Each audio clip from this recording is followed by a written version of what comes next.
My next guest, you know who he is, Gray Maynard, who's going to be fighting at UFC 229 against Nik Lentz on October 6th. Gray, what's going on, man? How are you? Good, man. Just woke up. It's about 8 a.m. here, so. Well, I appreciate it. I know, Uh, obviously, you got a long day ahead of you, I'm sure, with training and everything like that. What does a typical Saturday look like for you? Saturday's a little bit of an easier day. The kids are off school, and I do more of a swim workout or go on a hike. Sometimes I'll go back in the gym, but I like to be outdoors. So. No, that's important. Get those batteries recharged, as they say, especially during training. It's been a while since we've seen you in the cage. Of course, the Tough 25 finale, July 2017. What's been the reason for the layoff? You know what? We actually had to sell our house, buy a house, have a baby. Uh, so there's been a lot going on in the personal life, and off a couple of the losses I had, I felt that contributed to it. Just a lot of stuff going on, and so I kind of pulled back and just kind of learned off the mistakes and knew I should take a little time off. How was it trying to buy a house? I just went through the exact same process. It was a bit of a pain in the ass because we had to bid on a house. Did you have any troubles with that? Yeah, I mean, obviously it's an annoying process and the loan process, and you know, you got to sign over your name in blood, and so I mean, we sold our house and bought our house within like 2 days, all the closing, Oh, and nice. Okay. yeah, so it was hectic, but and then we had a baby a couple months later, so it was a lot happening in life. We had a situation, I'll just mention this quickly, where we actually bought, we put an offer into a house. We did the inspection. They found asbestos, and we ended up going with a different house because of that, because we added up the cost, and it was crazy. I imagine you didn't have to encounter anything like that. No, it's actually a new house. Oh, So perfect. yeah, we just got to get the backyard done. That Yeah. was Oh, it. always a work in progress. Where are you still living in Vegas, or did you move somewhere else? Nope, I'm in Vegas. Okay, So great.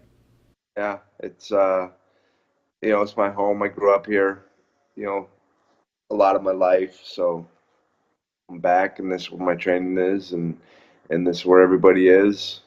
My parents, family, and we're just here. Well, it's good to hear that everything's lined up outside the cage. And the news, obviously, for this fight is that you're moving back up to lightweight. What's the reason for that? It just, wanted the easier cut, or do you just feel better at lightweight? What's sort of the reason? Yeah, I mean, the four losses I did have, again, it was a pretty hectic time. I was in California, I was moving here, I was trying to remodel houses, and just I really didn't feel like I put my best foot forward. So, and that was kind of a choice by a couple people to have me drop down, and I did it. It wasn't that bad of a cut, um, but I wanted to come back up, and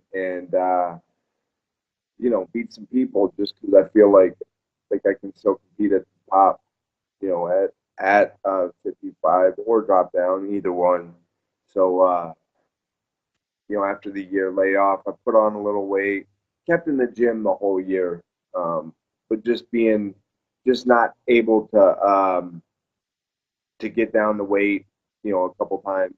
Uh, he obviously put on a little weight, and so um, not, and I thought it was a good time, to go back up. And obviously, you're taking on Nik Lentz here. Was he someone that was on your radar, years ago? Because you both have been in the UFC for a while, and I know Lentz as well has bounced between featherweight and lightweight. Yeah, his name came up, and yeah, we took it. He's never really been on my radar, you know, kind of per se. So um, it's just a good name, and just want to get back in the mix, whoever it is, really care, and kind of take kind of take care of business. And how do you feel like you match up against him in this fight? I feel like I'm better in every area. That's for sure. He brings that tough kid, just kind of grit to the cage, which I look at it as kind of a fun challenge. Especially when you outmatch a person. Um, you just get that guy that's gonna take all your punishment and keep coming. And it gets you pumped up in camp because you got to be prepared. To go 3 rounds hard. And who have been some of your main training partners for this camp? I got Coach Eric Nixick. All the guys at Extreme Couture. Of course, but there's no big names um, that you know I'm like either flying in or whatever. It's just a lot of guys at Coutures and a lot of hard work, blood, sweat, and tears. Well, I was going to say too, the benefit of being in Vegas as well is you get a lot of fighters coming to Vegas to use the PI. So I don't know if you've been able to train with anyone else that's just sort of come for a visit. Yeah, you know what? I don't really care about anybody else, to be honest. I've gone to a lot of gyms and a lot of the top gyms and working out with top guys, you learn a little bit, but I don't really feel like it's a thing you should always try to go out and get. You know, keep your own team, keep your own guys, and you'll make it work. How is the weight cut going for you? Getting down to 55, you mentioned putting on some muscle. I imagine it's going well. We're a few weeks out from the fight. Yeah, weight cut's not a weight cut right now. Oh, good. Okay. Yeah. I mean, I'm good. I'm probably in the 70s, Excellent. the low 70s, and just kind of eating all I want and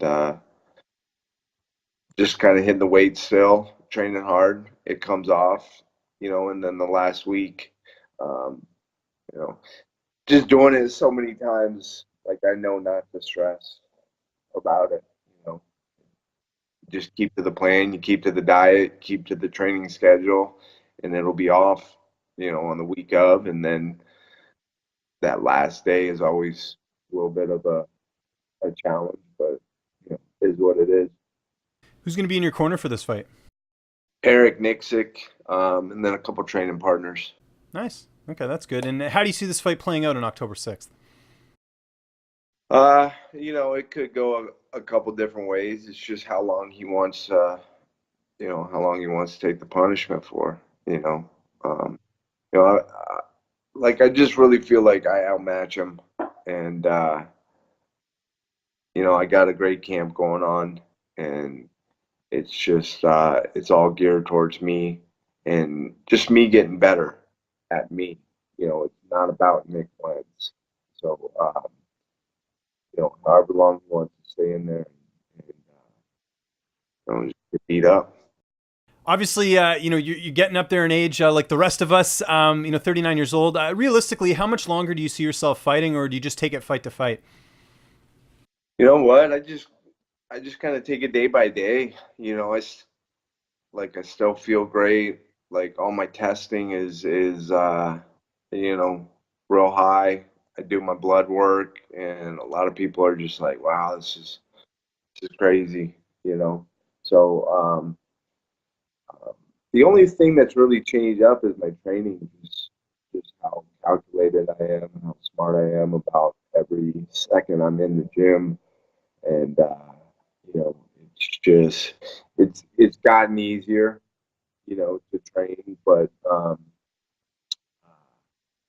it's just you trim the fat and get smarter, and it's just going to go day by day because I feel great.